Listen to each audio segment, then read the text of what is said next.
Hello, everyone. Got a few dirty jokes for you today. So two hillbillies were out fishing one afternoon. The first one says to the second, "Hey, suppose I snuck over to your place on Saturday, screwed your wife while you were out hunting, and she ended up pregnant. Would that make us kin?" The second one thinks for a moment and replies, "I don't know about that, but it sure would make us even." So my hot, single neighbor lives right across the street. I watched her as she got home from work this evening. I was surprised when she walked across the street, up my driveway, and knocked on my door. I opened the door. She looked at me and said, "I just got home, and I have this strong urge to have a good time, get drunk, and have fun tonight. Are you doing anything?" I quickly replied, "Nope, I'm free." "Great," she said. "Can you watch my dog?" So a priest, a minister, and a rabbi were sitting together after dinner, deep in a discussion about theology. Suddenly, an angel appeared and said, "I have been sent to grant each of you one wish. Who would like to go first?" The Catholic priest stood up eagerly and said, "I wish for the destruction of all Protestants." Not to be outdone, the Protestant minister jumped up and declared, "Well, I wish for the destruction of all Catholics." The angel then turned to the rabbi, who was calmly sipping his coffee. "And you, Rabbi?" asked the angel. "What's your wish?" The rabbi shrugged and said, "If you're going to grant their wishes, I'll just take another cup of coffee." So a Scotsman asks his dentist the cost of a tooth extraction. $85 for an extraction, sir," replies the dentist. $85. Can't you do it for any less?" "That's the standard charge," says the dentist. "Well, what if you don't use any anesthetic?" "That's unusual, but I could knock $15 off."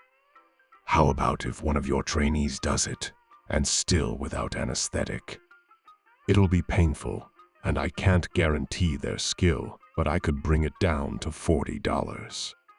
The Scotsman thinks for a moment. "What if you make it a training session? Have a student do the extraction with other students watching?" The dentist considers it. "That would be helpful for them. I'll do it for $5, but it will be rough."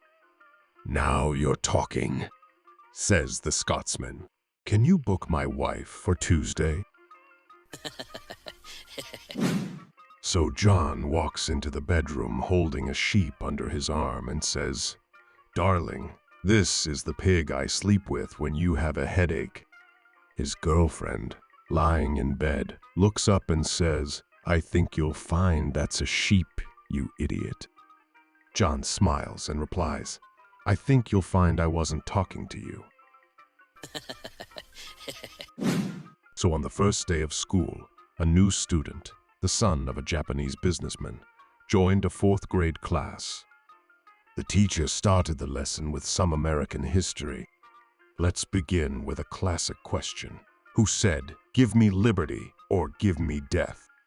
The class was silent, except for Suzuki, the new student, who raised his hand. "Patrick Henry, 1775. "Excellent," said the teacher. "Now, who said government of the people, by the people, for the people, shall not perish from the earth?" Again, only Suzuki responded, "Abraham Lincoln, 1863. The teacher looked at the rest of the class and said, "Class, you should be ashamed. Suzuki just moved here, and he already knows more American history than all of you." Then a voice muttered from the back, "Damn Japanese." "Who said that?" demanded the teacher. Suzuki raised his hand. "Lee Iacocca, 1982. At that, a student groaned, "I'm gonna puke." The teacher snapped. All right, who said that? Suzuki piped up again.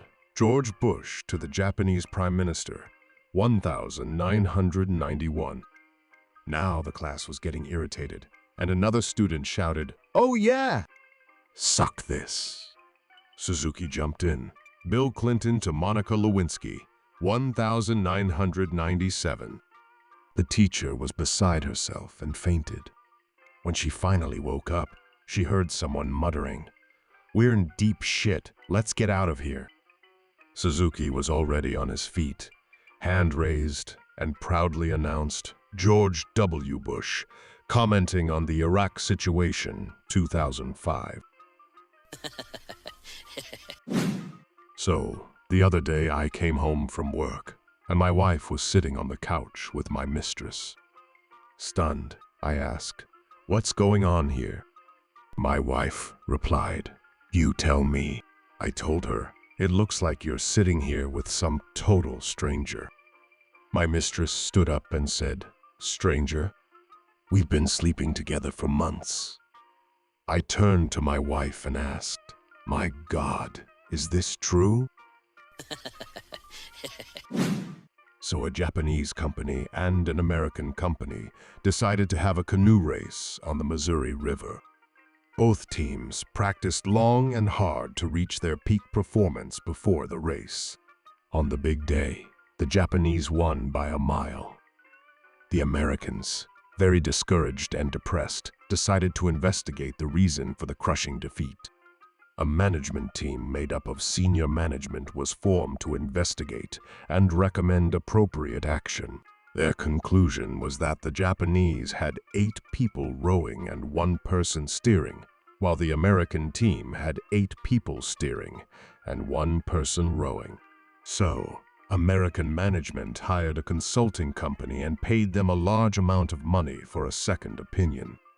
They advised that too many people were steering the boat, while not enough people were rowing. To prevent another loss to the Japanese, the rowing team's management structure was totally reorganized to 4 steering supervisors, 3 area steering superintendents, and 1 assistant superintendent steering manager. They also implemented a new performance system that would give the 1 person rowing the boat greater incentive to work harder.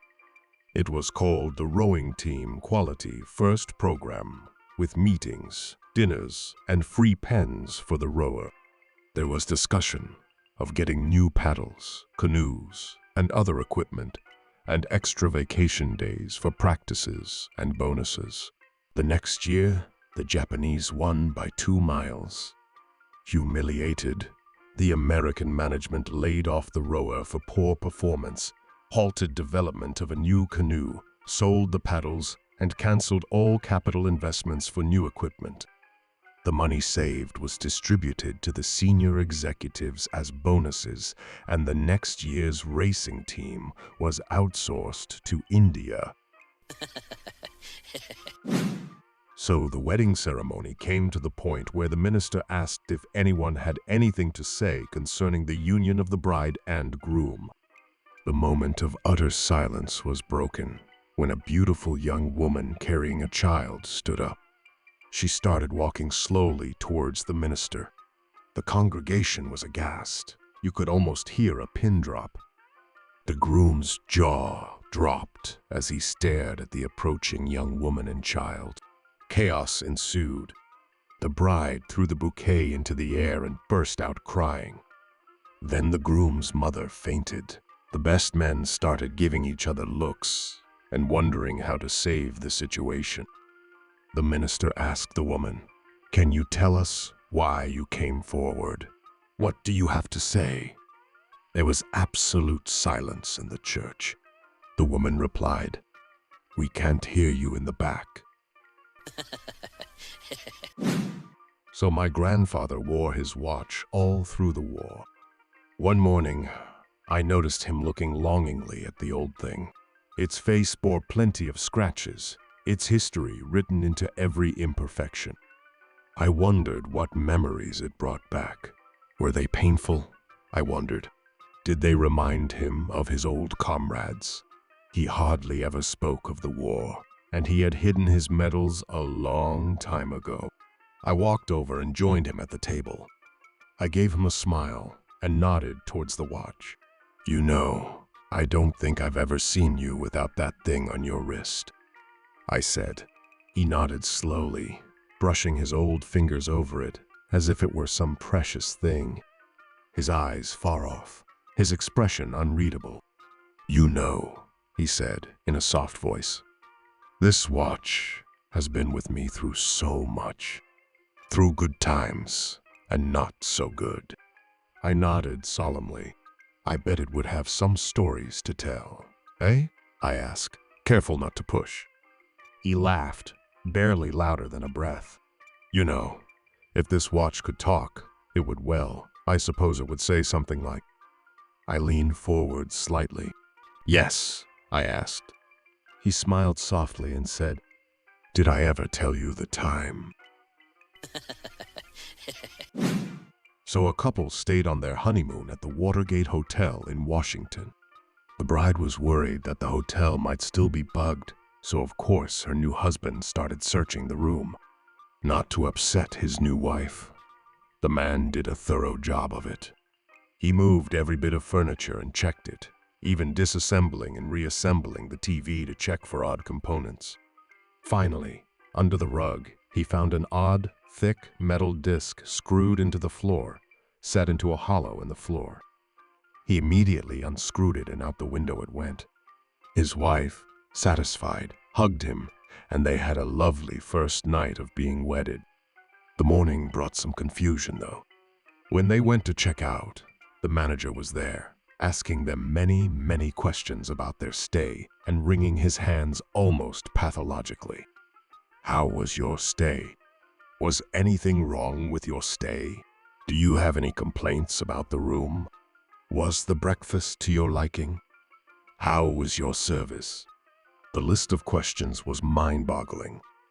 Finally, the husband was beginning to get a little uncomfortable. What's going on? He asked. Why so many questions? Well, sir, the manager hesitated. The room below yours complained their chandelier fell on them. So a guy was feeling lonely and decided life would be more fun with a pet. So he went to the pet store and told the owner he wanted something unusual. After some discussion, he left with a pet centipede, which came in a little white box for a house. Back home, he found a cozy spot for the box and decided to kick things off by taking his new pet to the bar for a beer. Leaning down, he asked, "Hey, would you like to go to Sam's with me for a drink?" But there was no response. He waited a moment, then asked again, "How about coming to the bar with me?" Still no answer. Starting to get a little annoyed, he decided to give it one last try. He put his face right up to the box and practically shouted, "Hey, in there! Would you like to go to Sam's and have a drink with me?" A tiny voice came from the box. "I heard you the first time. I'm putting on my shoes." So a lizard and a koala are sitting in a large gum, smoking a joint. They're having a blast. Eventually, the lizard says, "Dude, my mouth is so dry. I'm going to get a drink at the river." So he climbs down the tree, makes his way through the bush, and when he arrives at the river, he leans in to drink, but slips and falls in. A passing crocodile sees him floundering and nuzzles him onto the bank. "What are you doing in my river?" grumbles the crocodile. "Oh, Koala and I are smoking joints in a gum, and I just needed a drink," says the lizard. "What? Cannabis in my bushland? I'm going to go have a word with that no-good koala." So he climbs out of the river, walks through the bush, and when he finds the gum, he looks up and shouts at the koala. The squinting koala gazes down at him in surprise. "Wah, dude," exclaims the koala. "How much water did you drink?" Once upon a time, There was a woman who lived a very adventurous and fulfilling life. She had a heart full of love and a desire to start a family. So, she got married and had 13 beautiful children who brought her so much joy and happiness. However, her first husband passed away, leaving her to raise their children on her own. But the woman was not one to give up on love easily. She found love again and got married for the second time. This time, she had 7 more children, and her family grew even larger. Unfortunately, her second husband also passed away, leaving her with yet another set of children to raise. Undeterred, she found love once again and got married for the 3rd time. This time, she had 5 more children, bringing the total number of her children to 25. The woman lived a long and happy life, surrounded by the love of her family. On the day of her funeral, the preacher stood before her coffin, leading the mourners in prayer. He thanked the Lord for the life of this loving woman and said, "Lord, they're finally together." As the prayer ended, one of the mourners leaned over to her friend and whispered, "Do you think he means her first, second, or third husband?" The friend replied with a mischievous twinkle in her eye, "I think he means her legs."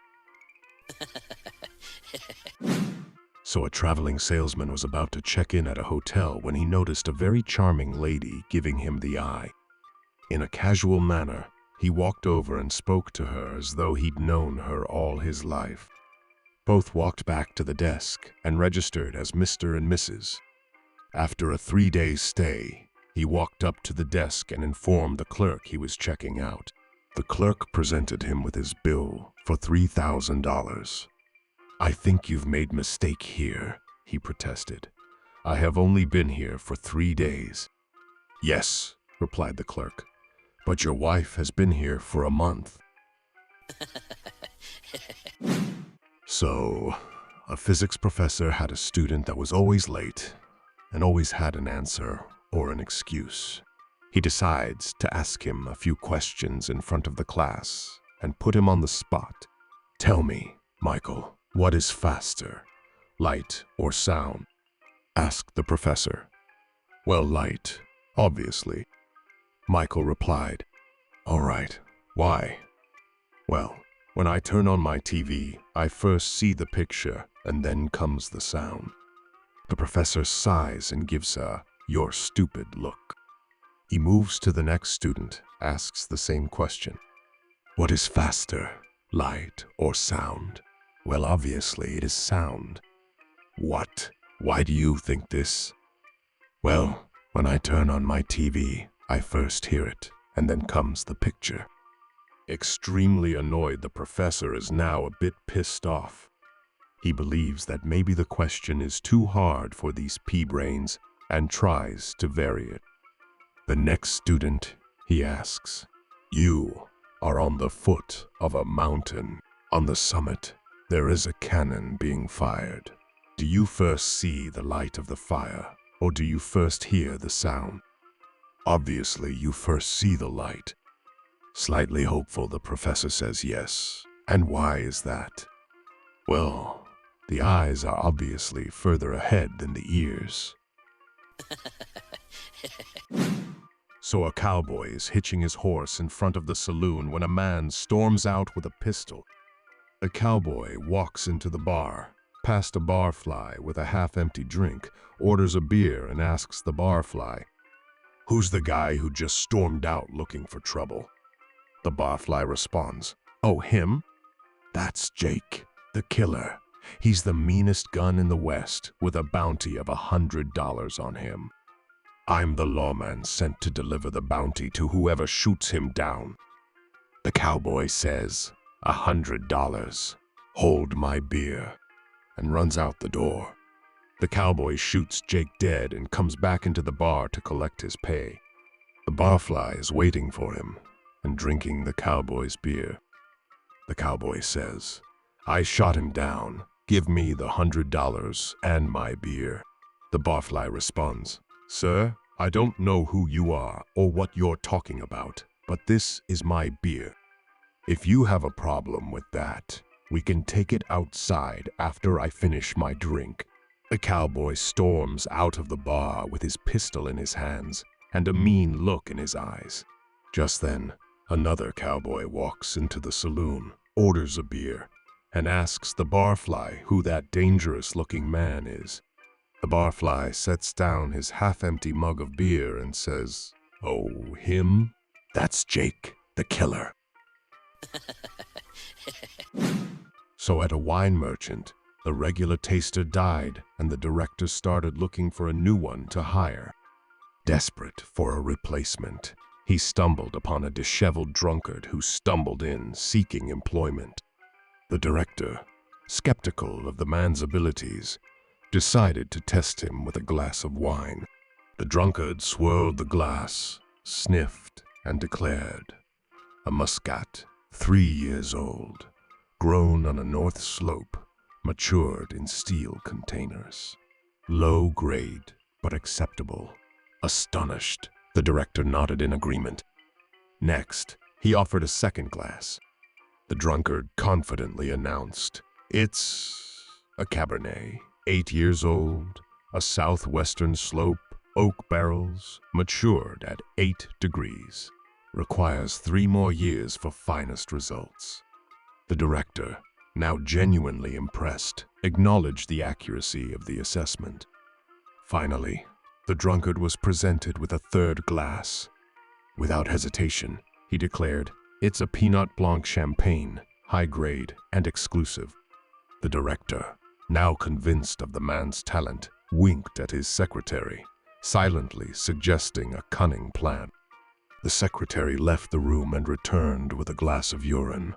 The alcoholic, undeterred, took a sip and proclaimed, "It's a blonde, 26 years old, 3 months pregnant, and if I don't get the job, I'll name the father."